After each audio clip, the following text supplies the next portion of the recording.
Now the boy Samuel ministered to the Lord before Eli, and the word of the Lord was rare in those days.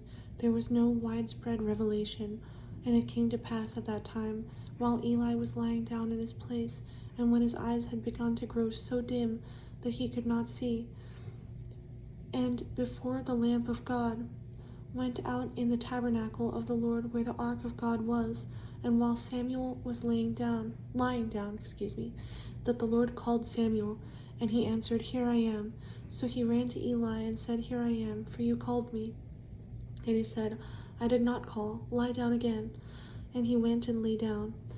Then the Lord called yet again, Samuel. So Samuel arose and went to Eli and said, Here I am, for you called me. He answered, I did not call, my son, lie down again. Now Samuel did not yet know the Lord, nor was the word of the Lord yet revealed to him. And the Lord called Samuel again, the third time. So he arose and went to Eli and said, Here I am, for you did call me. Then Eli perceived that the Lord had called the boy. Therefore Eli said to Samuel, Go, lie down, and it shall be, if he calls you, that you must say, Speak, Lord, for your servant hears. So Samuel went and lay down in his place.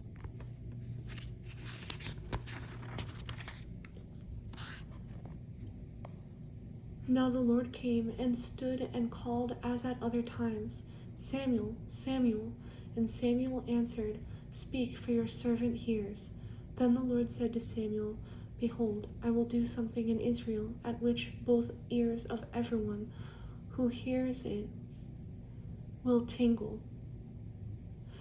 In that day I will perform against Eli all that I have spoken concerning his house, from beginning to end.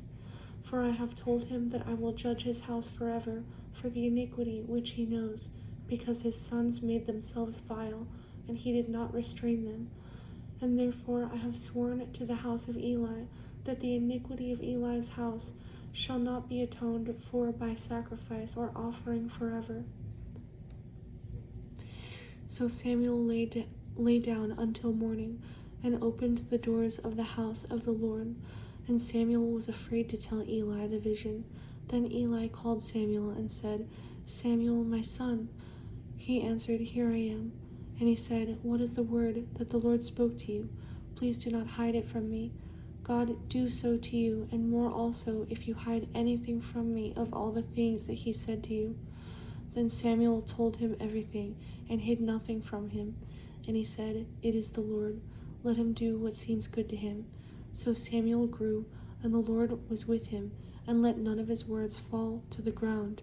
And all Israel from Dan to Beersheba knew that Samuel had been established as a prophet of the Lord. Then the Lord appeared again in Shiloh, for the Lord revealed himself to Samuel in Shiloh by the word of the Lord.